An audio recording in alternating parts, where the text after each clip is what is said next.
It's time to take your seat in the front row with Mike Vaccaro.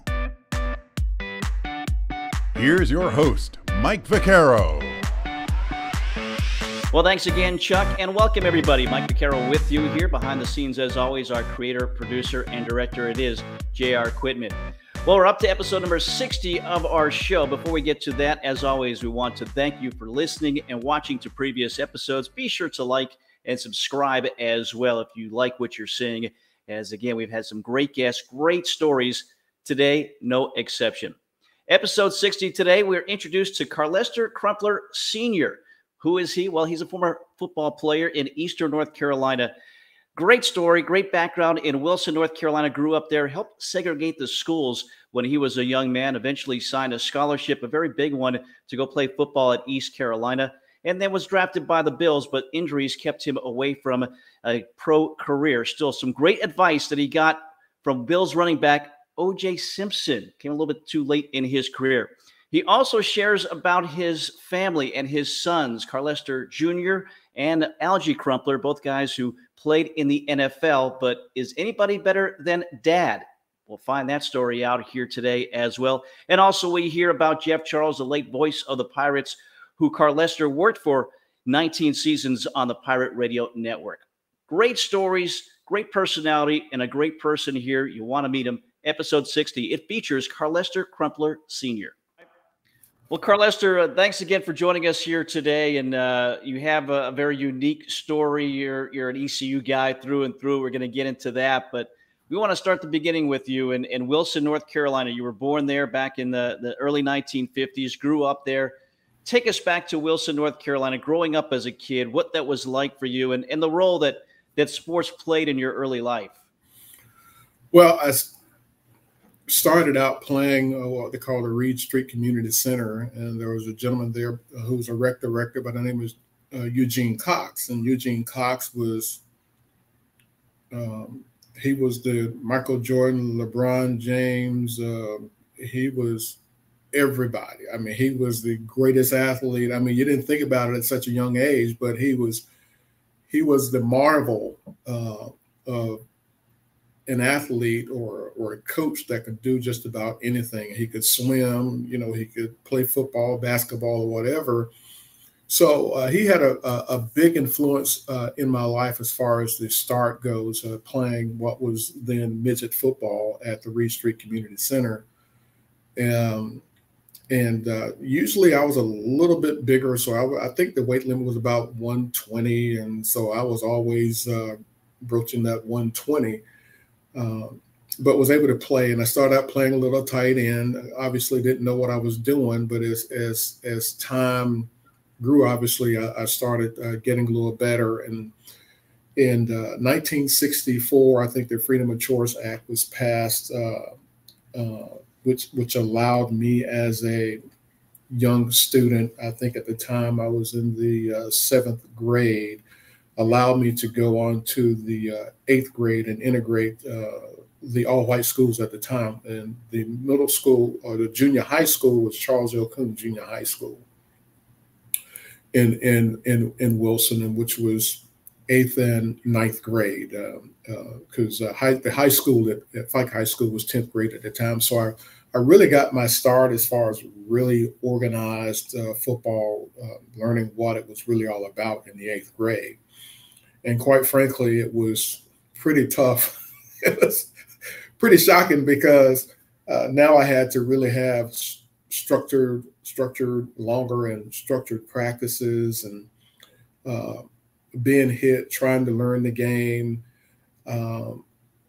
being a completely different environment, obviously integrating the schools at that time, being one of the first in Wilson to integrate the schools at the time. So everything was so unfamiliar to a point where after about 2 weeks of school, I actually wrote a letter to my grandmother.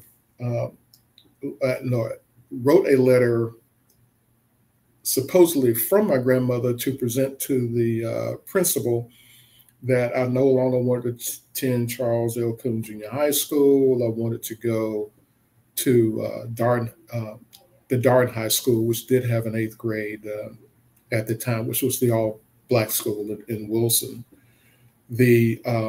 I never did turn that letter into the principal, which was really a turning point for me, because had I done so, I have absolutely no idea where I would have ended up. So I consider that one of the key turning points. The first being making the choice of going to this school. And honestly, for the life of me, my personality, the type of individual I am, the background that I came from, I have no idea why I was bold enough to take that step.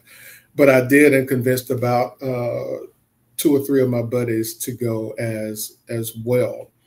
But it turned out well, and things, I began to turn the corner, started adjusting and getting better. And again, I was a tight end up until the point, the last game of my season, that first season at Charles L. Coon, because we had 2 teams. We had what we called the Blue Chargers and the Red Raiders, and I was a member of the Blue Chargers. And one day I missed practice or something, and the coach decided he'd punish me, and that punishment was to catch the ball and run against everybody else on the team. Well, the challenge was no one was ever really able to touch me, and so they decided to put me a running back because we played 7-game season. That 7th game was against the Red Raiders, and they put me at running back. Obviously, we really didn't have any plays. It was just a sweep right, sweep left, sweep right and left. And I gained probably about 127 yards and scored the only touchdown of the game. We won 60-0, and that may have been the only game we won all season.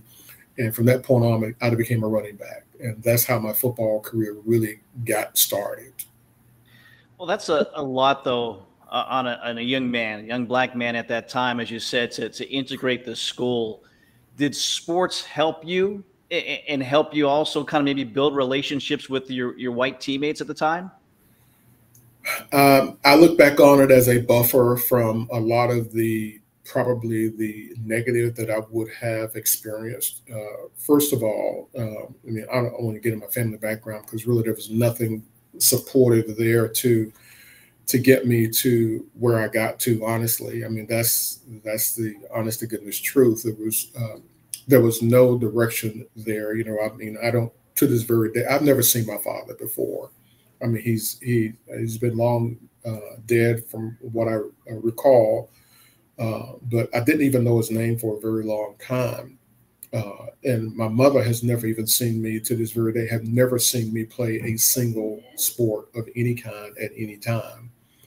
But there was something, I guess, about my personality, the way I carried myself and the way I acted in the environment that I was in, that was far more positive than negative. And the fact that now I was taken off as being a pretty decent football player at the time, I think all that became a buffer for me. And that's the way I look at it. So I was doing something that was relatively important as far as athletics goes.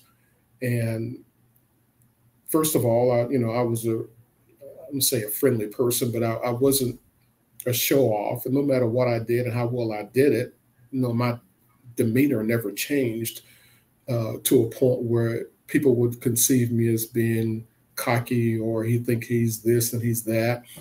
And I think that brought not only more attention to me, but people beginning to like me even more. And first of all, you got to realize it's the first point of integration for me and this school I was going with. And, what was the perception of that white student body of a black student athlete coming, or a black person coming into their school? So I'm sure there was some perceived notions as to what I would be like based on whatever their upbringing is, or however they felt about black people or whatever.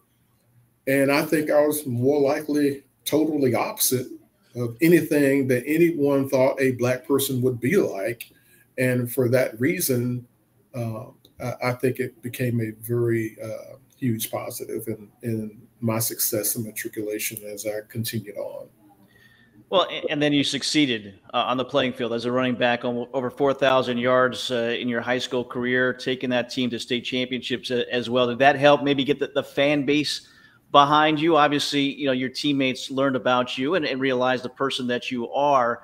Did it help, though, with the rest of the community to really embrace you during that time? Yeah, the schools were, there were only two high schools in Wilson at the time. Of course, you had Saratoga, Stansburg, whatever, but in the city of Wilson, there was only Fike and Darden. Darden had quite a bit of success, probably winning a state championship, the football team in probably in '65 or whatever. But they had really good athletic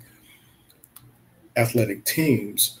But again, you realize by the time I got to the 8th grade, I was still the only African American or Black student athlete on the team. I was the only one. But again, my personality, the way I carried myself, I think just all made a huge difference in the experience that I had. I really, truly did not have a negative experience.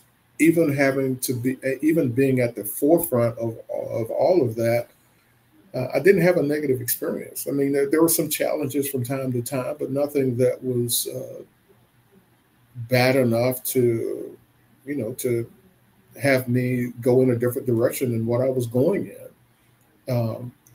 So, I mean, that's, the crux of it. I mean, and some students probably had nightmares or whatever, but I did not.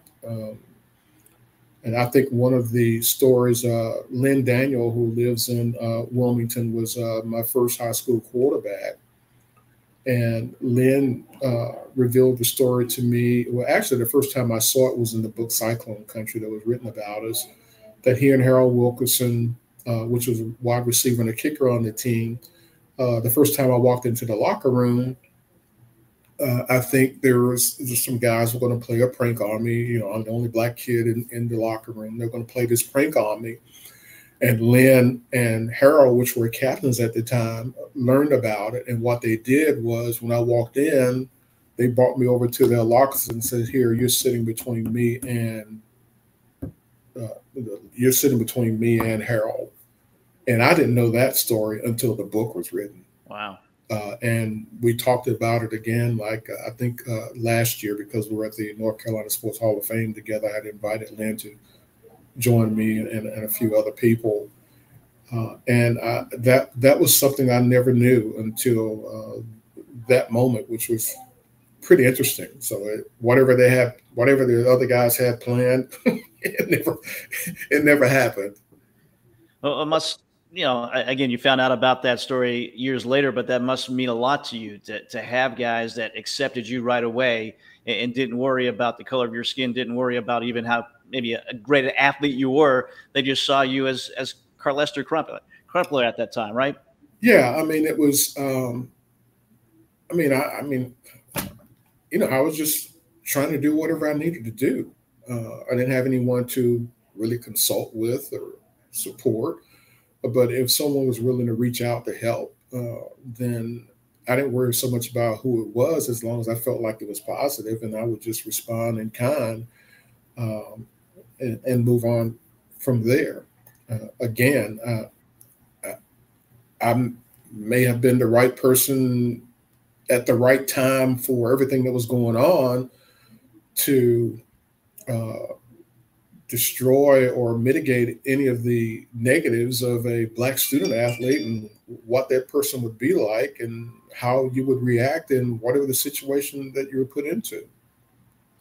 Well, again, you put all that behind you. You had a great high school career. At what point did college coaches start to notice you and start to come calling, and you realize, okay, I've got a chance to play on the collegiate level? Well, by the time I hit the 11th grade, is when things started popping off, so to speak. And obviously, I had to get academics in line at the time, because I was not on a track for college. Because at the time, you had like more like a general education type of diploma versus an academic diploma.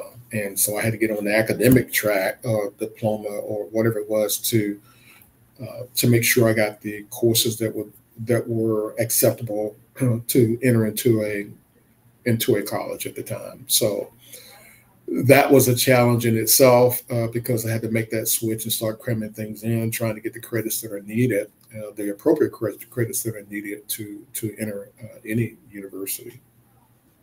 Well, again, Wilson, not far from East Carolina, was that part of the allure to going to ECU back in 1970? You accepted that scholarship to play for the Pirates? Well, I remember the day I made the decision on the hallway of my high school, right outside the gymnasium. And it was a very tearful moment, but a very pressure relieving moment at the time. I only had my brother and my grandmother. And my grandmother, obviously, she's really the one that raised me. She was not in the best of health. And for me, the deciding factor is I needed to be close to her. I mean, I really didn't have anybody else to depend on. So that played heavily into my decision to come to East Carolina. But in looking back in hindsight, it was more likely the best decision for me. Big decision for you, big moment for the school as well. You had board of trustees, you had coaches, you had the chancellor there during your signing as well. What did that tell you maybe about what that moment was for you and for East Carolina as well? I didn't know how important how important it was, but you know, I have copies of those pictures on my wall now of me signing as a young 17, almost turning 18-year-old coming to ECU. I knew I was being highly recruited, but you know, I never got a big head about it. And it was I can't say it wasn't a big deal. It was a big deal, but it wasn't a big deal for me as far as expressing myself. It was I look on it now as, wow, this must have been really, really special for the chancellor of the university, board members, and coaching staff, and everybody to drive to Wilson, North Carolina to see me pin my name on a scholarship. I look back on that now with a great deal of pride, simply because that's not the way it's done. That was pretty special, and you know, it's totally out of the norm. I don't know anyone I don't know anybody anywhere that ever had that experience, but I had it, and I have visual proof of it. So, you know, it's not something I could say and everybody look at me like I'm nuts. No, here are the pictures right here. They're on the wall. It's written. It's in, you know, it was in this particular, written in this particular form of media, whatever. And so that was pretty special. I mean, some people looked at it, well, why do you go to East Carolina? Well, you know, I mean, look, there are all sorts of bells and whistles and everything that to try to seduce athletes to do things today. I never looked at East Carolina's record. I never worried about the size of their stadium, you know, what their locker room looked like, you know, what kind of team did they really have or whatever. It's just that, hey, Mike McGee was recruiting me. I knew he wanted me badly. He was literally at my door nearly every day talking to my grandmother. I mean, I know my grandmother didn't have a clue as to what was going on, trying to ensure that I would, you know, come to East Carolina. Well, I did, and I never played it down for him because, one, you couldn't play as freshman, and two, he left after one season. So that was it, but not a moment have I regretted my decision to come to ECU. Yeah, it was obviously a great fit for you. You're still there in an administrative role now, but as you said, you couldn't play as a freshman back in the NCAA rules at that time, but then your career after that, what was it like to see how you were able to really develop during your time at ECU and in the Southern Conference at that time, and you were an outstanding running back for that team. Well, you know, there's, you know, I thought we had good teams, we had good coaches, and that was really a key. I mean, Sonny Randall was, he was tough. If you're going to play for East Carolina's team, you had to have it, because either you were going to stay or you were going to leave. And we had a lot of football players leaving the program because they could not handle the pressure that Sonny would put on us. I think of the athlete of the day and what I had to endure, and so many of my generation had to endure.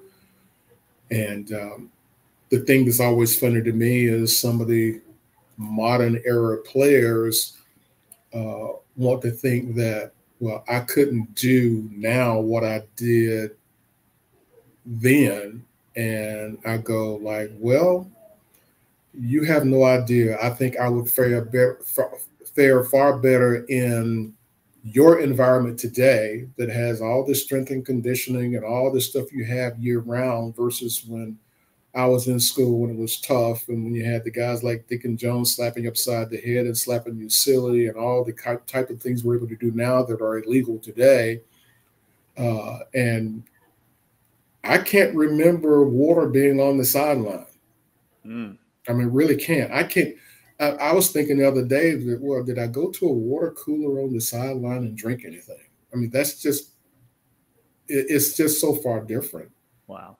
So I get tickled when I get challenged about my records. And I go like, no, you know what? If you're halfway decent, you should be breaking some of my records, if not all, because after all, I played 11-game season, played 3 years, didn't play all the games, obviously, didn't play all 33 games, whether because of injury or splitting time or whatever it was. And I set a rushing record that stood the better part of just about 20 years. And you're setting records today that only last 2 or 3 years. So who was better? So, I mean, in hindsight, when you look at it, yeah, I may have less yards than you, but my record still stood longer, which means everyone coming behind you are just as good as you or whatever. But the other point I try to make, or I make every now and then when I'm challenged about my records, is I go like, look, let's say I played 33 games. Guess how many you play today? Not only do you play a 12-game season, not only do they count all your stats now from in the postseason, which we never played any postseason games when I played. So I played 33 games in the regular season. You now play 48.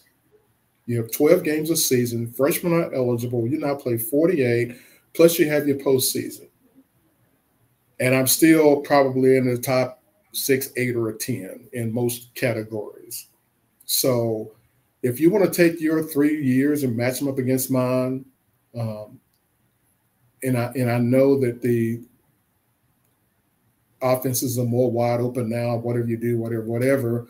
I say, well, you look at it statistically that way. If you want to look at statistics, look at it that way and stop giving me your extra 14 games plus whatever you play in bowls and tell me how good you are, because it doesn't match up. Well, you were darn good. Almost 3,000 yards in your career. Like you said, 3 years, not as many games, 37 touchdowns, a great year in 1972, over 1,300 yards. You mentioned, as a former tight end, you were bigger than the other kids in junior high and high school. What was your running style once you got into college? And I'm sure that the guys you're going against, a little bit more your size, more comparable with you. So what was your running style like? I can't describe it as well as others can describe it. They always say high knee action, whatever. To me, whatever they can describe, I can't visualize it. And even when I see it, I can't visualize it, which is kind of crazy because they always say, Crump, man, you had such a long stride, and you have this high knee action, quick so-and-so and so-and-so, and you're strong, powerful, whatever. I mean, it was, as Coach DeVathan, my high school coach, had put it, I mean, it was very unique in the way I ran the football, but everything that looked so unique to everybody else was very normal to me. So it was very difficult for me to describe my style in general, looking at it myself, because I can't see it, or I don't see it the way everyone else visualizes it. Everything felt so normal. I wasn't supposed at 6'4", probably played at max probably 200, 205 in high school. First of all, it was very unusual to see a 6'4" running back, you know, in the 60s, late 60s or whatever, or any point in time for a long time. And to be able to do the things I was able to do, whether it was cut, the quickness, and the footwork or whatever that I was able to do. So it was definitely unique, but everything felt so normal to me that I can't even see it, even though I do it and I do see it. I just don't visualize it the same way everyone else does. Well, again, something was working well for you. 1972 and 1973 Southern Conference, not just the football player of the year, but the athlete of the year. That kind of says something about you and the impact that you made there. You're known as Crump. What did it mean to you when those guys and again, the ECU fans would really embrace you and what you did there? You eventually became a Hall of Famer at ECU. Well, the Crump started all in I don't know who started Crump, but it stuck. You know, I've been Crump, I've been CC Rider, but usually the CC Rider would be just from a few players and, you know, one of the assistant coaches. So, you know, the nickname of Crump became very, very special, and I think very, very unique, not only in my high school days, but here at ECU as well. You know, I had a great experience at East Carolina athletically, you know, as we won 2 Southern Conference titles and the type of teams that Sonny was able to put together with his recruiting and his style and way of doing things. And we really, really did have some very, very good football coaches. And I didn't have anyone to compare them with at the time because I didn't know any better. When I look back, we had some very good football players and some very good players as well as coaches. You know, we weren't always the biggest, fastest, or whatever, but we were sound fundamentally and we worked extremely hard. And as a result, we were able to put a product on the field that I think fans were very, very proud of. And we look back on with a lot of pride because it's hard to win conference championships and it's hard to win football games in general. And I come from that era where strength and conditioning was, you know, I never lifted a weight in college. I mean, these guys lift weights every day, basically. I didn't lift a weight in college. We didn't have a weight room. And when we went through winter drills, it was a universal machine that we had in one room of the sports medicine building that we had. And we'd tinker around with it as part of whatever we were doing. But, I mean, it was nothing serious. There was no weight. Anything I did weightlifting-wise was done on my own whenever I wanted to. And most of that would be leg extension, leg curl type stuff. You know, I mean, that was the staple of it. And, you know, maybe a few curls or whatever. I didn't lift a tremendous amount of weight, you know, trying to do bench presses and all that kind of stuff. I just didn't. So everything that I had came more from whatever your natural development was, just being on the field and working out, because there was not a formal strength and conditioning program as it is today. And when football season ended, it ended. We didn't go work out voluntarily. It was just like, okay, we're done until winter drills roll around. And after that's over, okay, we're rolling the spring drills. Okay, we're done until fall drills come around. And the difference today is they work it all year round.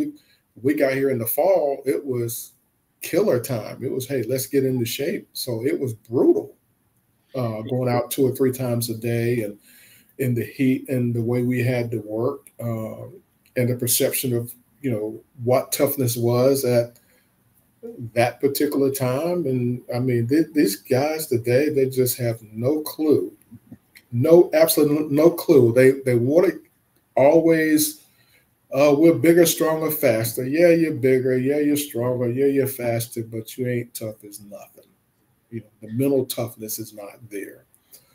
And not even so much as the physical toughness. And, kids just quit all the time now and just do all sorts of stuff. They have no clue what it was like to be in my day and my era generation and to go through the type of things we had to go through.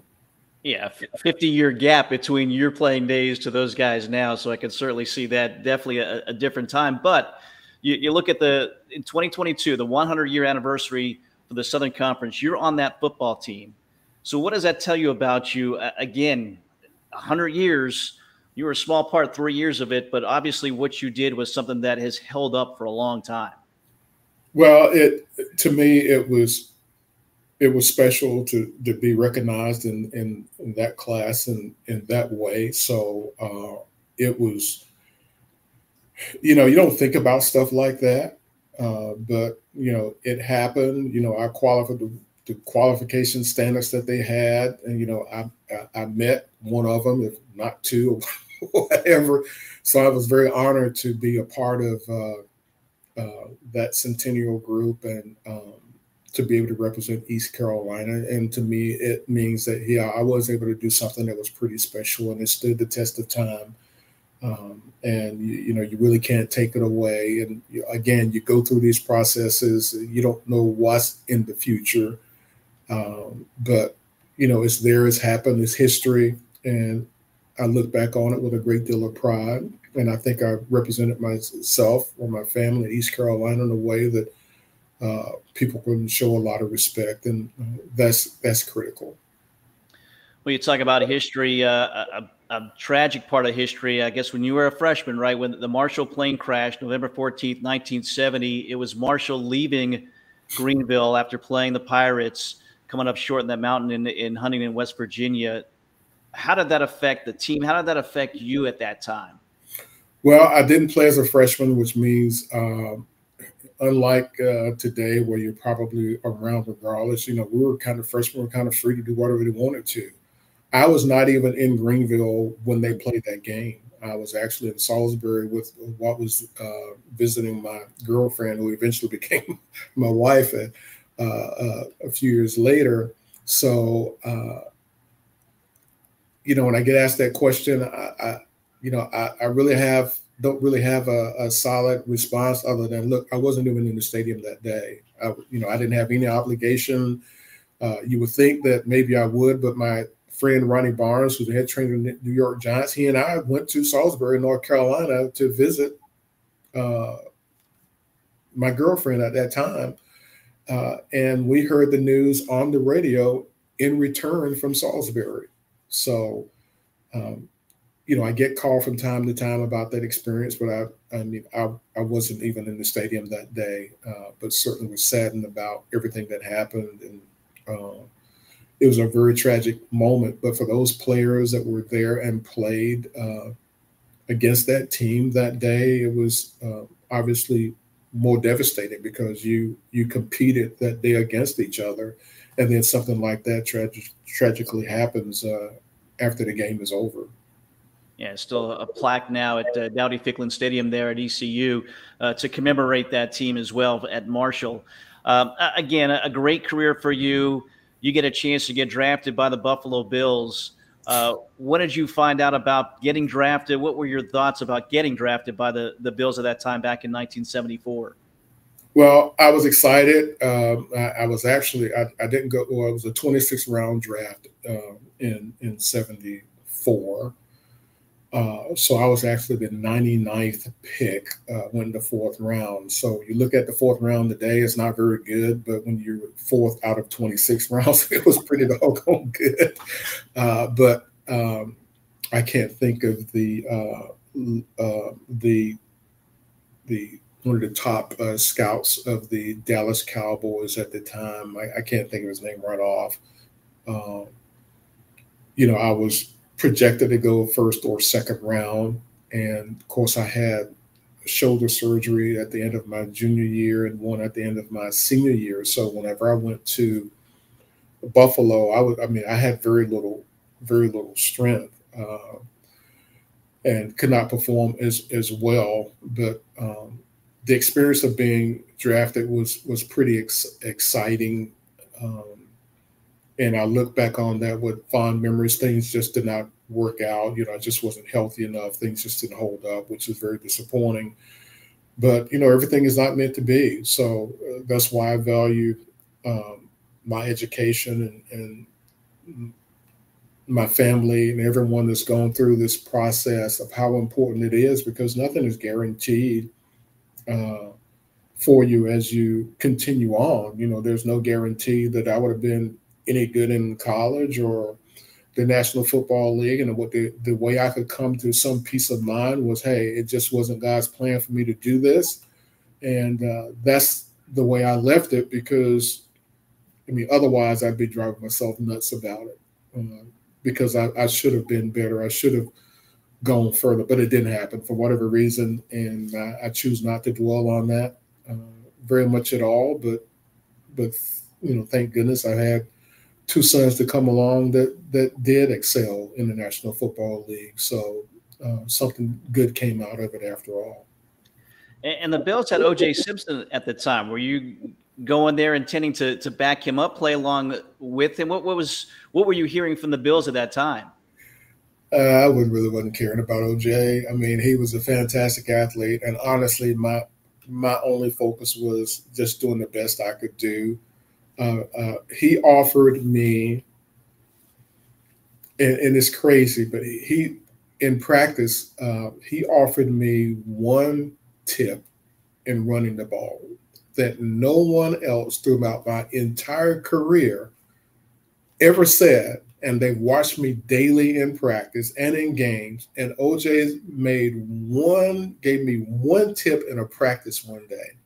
And he said, Crump, when you run through the hole, keep your head up. And he said, if you keep your head up, the likelihood is when someone hits you, your momentum would keep you upright rather than fall. And I cannot remember that 3-yard in a cloud of dust offense we ran at ECU how many times, because the isolation plays, I ran through my head down, and I'm thinking I'm getting ready to break away and someone would trip me up and I would fall right to the ground. No coach ever gave me that one tip. And I look back, the only thing I regret now is I look back on it and say, man, how many more yards would I have gained if I'd have just kept my head up?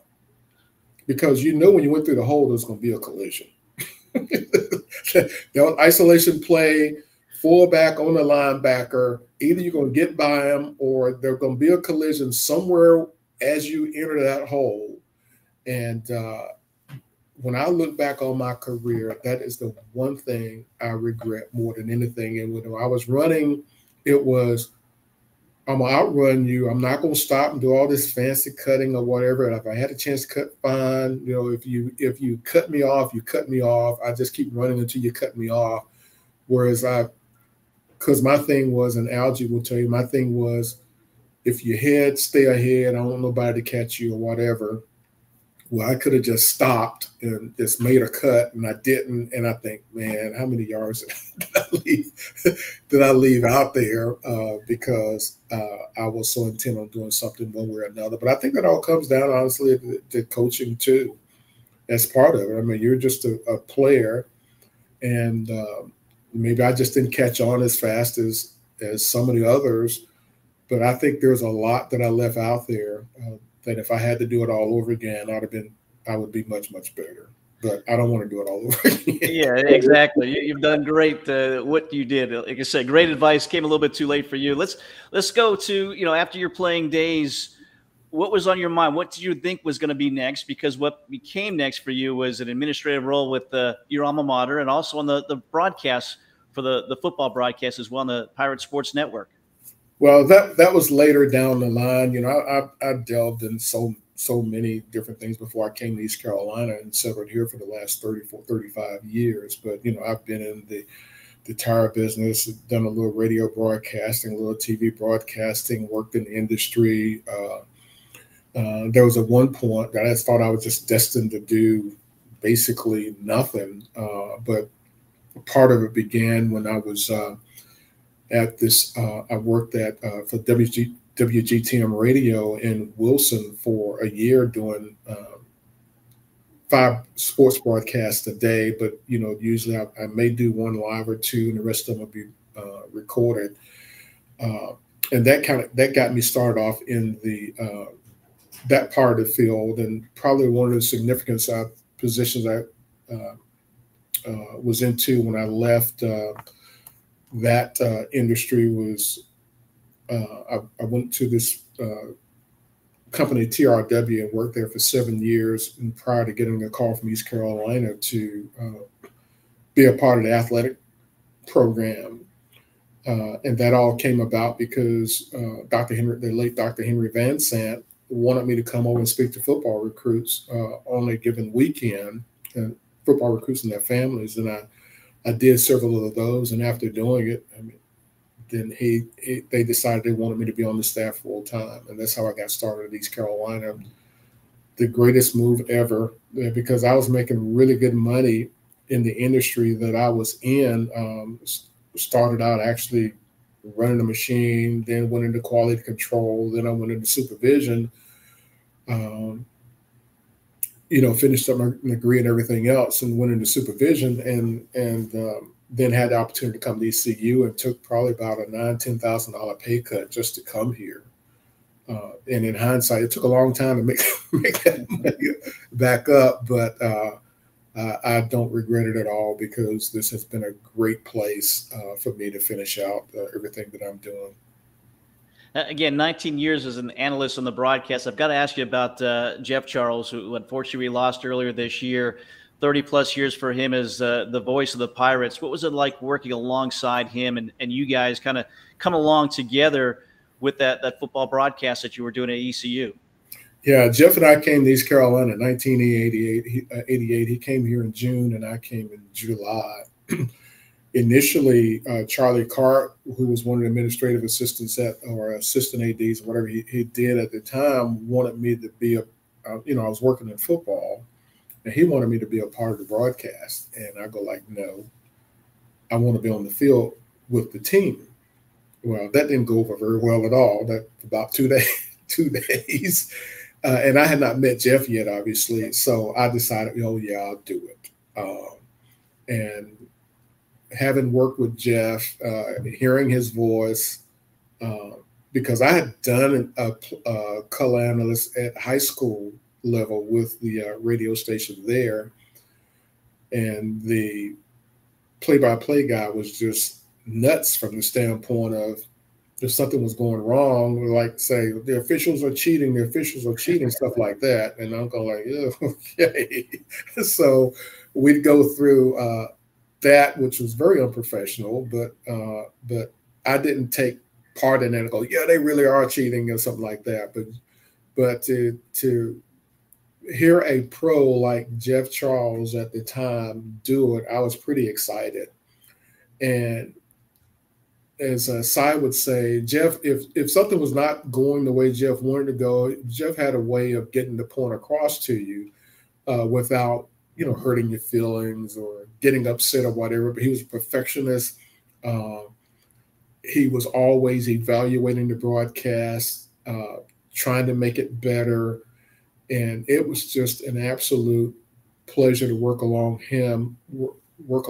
him for 19 years in the broadcast booth. And one of the reasons I stepped out is because when I remarried and started another family, I just saw myself being so consumed every single weekend, at least football weekends, that I wanted to spend more time with them. Because when Carlester Jr., Alge, and Brian were coming along, obviously, I was able to see Carlester Jr. here as he went to East Carolina. Alge, I had to pick and choose when I could get to a Carolina game or whatever. But I just saw myself wanting to make sure I could spend more time nurturing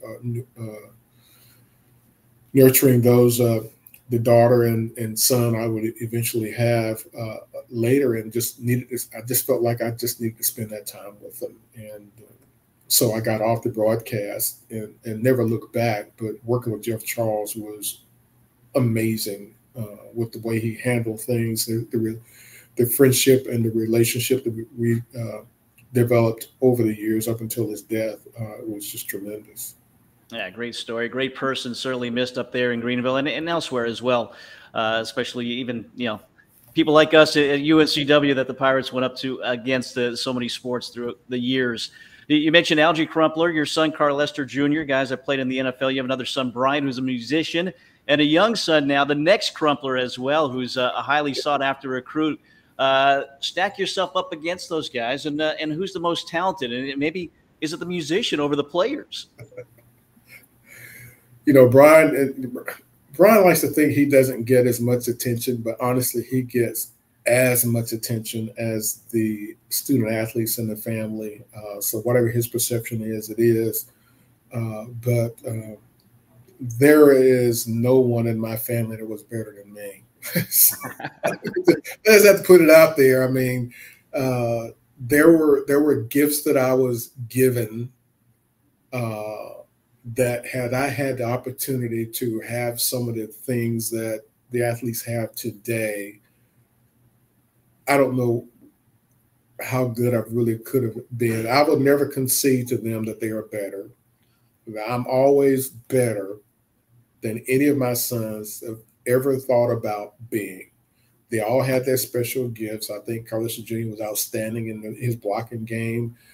Alge, as big as a man he is, had very soft hands and very quick feet. Neither one of them was faster than their dad.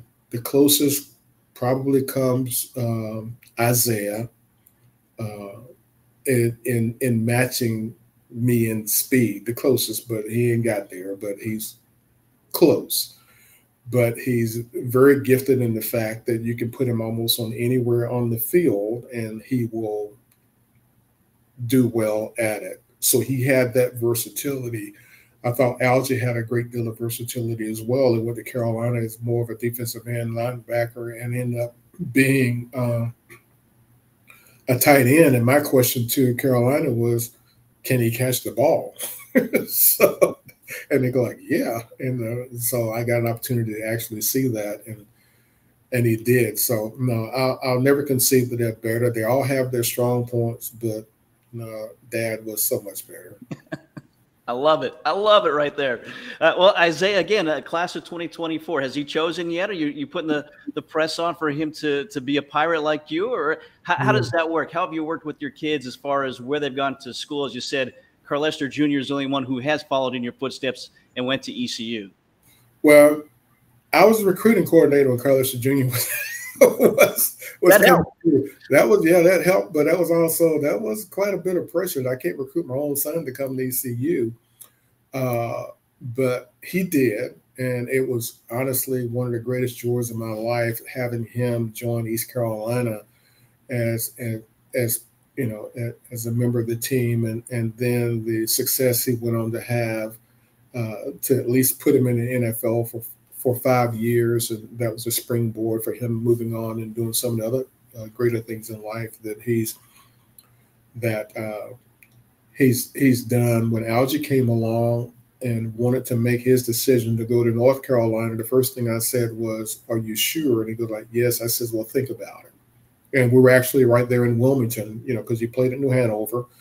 So we were right there in Wilmington when he discussed that with me. He called me back about a week later, and he says, "Dad," he says, "I really want to go to Carolina." I said, "You're absolutely certain?" And then I went on to tell him the negatives. And the negatives was, "Hey, I'm on the radio, and I do this, and I do this. I cannot get to every single game, but I'll get to every one that I can. And you just got to understand that and not hold that against me, that I can't be there like I saw all of Carlester Jr.'s games because I was there. You know, I was on the broadcast team." I said, "So that's the negative side of it." But I said, "If that's what you truly want to do," I said, "you get Mac on the phone and we'll talk to him." So he got Mac Brown on the phone, and I go, "Mac, Alge has made a decision. He wants to, you know, be a part of the UNC." And I says, "The only thing I want from you is, I just want," I says, "you know, he's going into now entering his senior year. And I just want to guarantee that no matter what happened, he'd still have his athletic scholarship, whether you're there or not." And he says, Crump, he says, I guarantee you he will, I will have it set that he will be taken care of if anything like that happened. Well, as I look back on it, he could have said anything that he wanted to, and nothing's guaranteed until you sign that national letter of intent. So, but I took his word for it, and sure enough, that's what Alge did, and I had him immediately to get on the phone with everyone that was recruiting him and say, look, I made a decision to go to Carolina. It is my wish that you no longer contact me in regards to recruiting anymore. And I said, you let them know that. And I said, if you have any problem with that, with someone not honoring those wishes, you let me know and I'll handle it. And so obviously there are some coaches that were not excited about it, including here at ECU, but there's a story there that mind boggles me, but I won't share that, but that's mind boggling to me. But the point is, when I got that point of dissatisfaction from another coach or two, I says, unless he wavers, you are not to touch him. Alge never wavered to this very day. And he's as happy as he can be with that decision. And he's heavily involved in most anything that goes on athletically with Carolina regarding football. And so he didn't waver, and that was the end of it. The same thing with Carlester Jr. was he wanted to take visits to Oklahoma and some other places. And I said, no, you called him right now. He said, well, I've never been to Oklahoma. I said, it's too bad. This is your decision. You tell them, no, you're done. It's over with. And that was it, because I was all about the integrity side of it. You made this commitment. We're going to honor the commitment, and that's the end of it. So that's how it all got going. And again, they had great careers in their own rights, but no one's better than Dad. Is the lesson I take away from this interview here today. They had better pro careers than their dad. I'll give them the credit for that. But overall, if they want to talk about better athlete, no, they can't touch their daddy. Well, Dad, I'm glad we had a chance to sit down and talk about your career, amazing things that you have done throughout it as well. And I know you're a very proud Pirate. And again, I thank you so much for spending a little time and sharing your amazing story with us here today. Well, I appreciate it, Mike. Well, again, another great guest, great stories, and I love the fact that he wasn't letting his sons know who was best in the family. It is Carlester Crumpler Sr. So again, our thanks to him for joining us here today, sharing his story with us. Our thanks to you for watching and listening. And we remind you, this is a CLNS Media Network podcast. Be sure to check them out. Other great podcasts out there as well for you to watch and listen to. Don't want to miss those. And as always, be sure to subscribe to ours. Like this episode if you did as well. We'll have more great episodes coming your way here soon. Again, until our next episode, I'm Mike Vaccaro. Again, JR Quitman behind the scenes. Thanks for joining us. We'll see you next time. Another episode of In the Front Row with Mike Vaccaro. Have a great day, everybody.